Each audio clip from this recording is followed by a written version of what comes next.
大家好，今天呢，我买了测测这个是那个烧火支架，它这个是本来是可以直接在里面烧木头的小型的这种架子，可以在里面生火。但是呢，我买它是为了烧那个固体燃料的。然后之前设想是它可以把酒精炉放进去，然后上面可以加上杯子，是可以直接烧。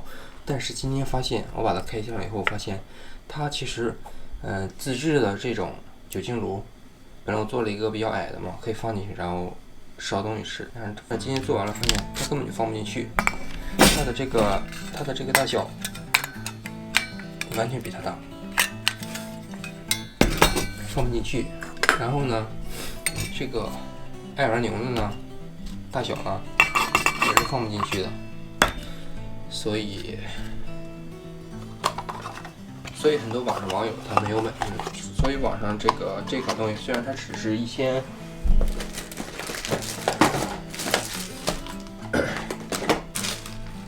虽然网上的售价只有1000日元，但是评价不是特别好。一呢是它不太好组装，确实不是很快的能把它组装完。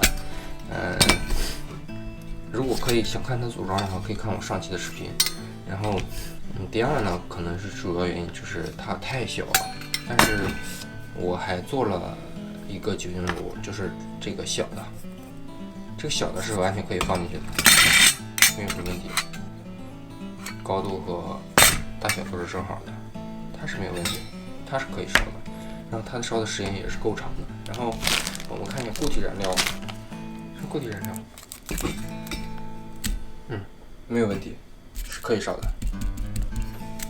可以，然后我们就实测一下酒精炉在里面燃烧的状态。然后我们加一下酒精，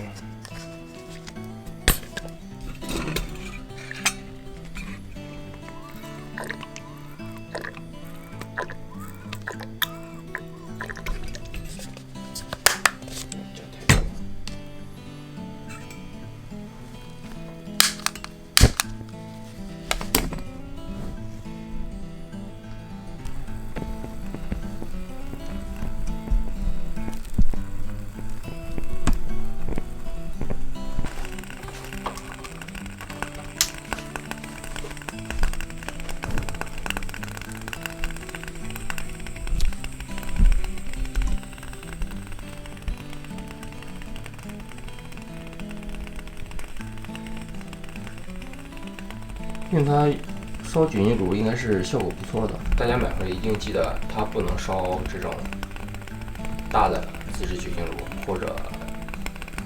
或是现在在贩卖的这种酒精炉的话，应该是都放不进去的。它可以烧固体，应该是没有什么问题。烧这种，这样还是很漂亮的，是吧？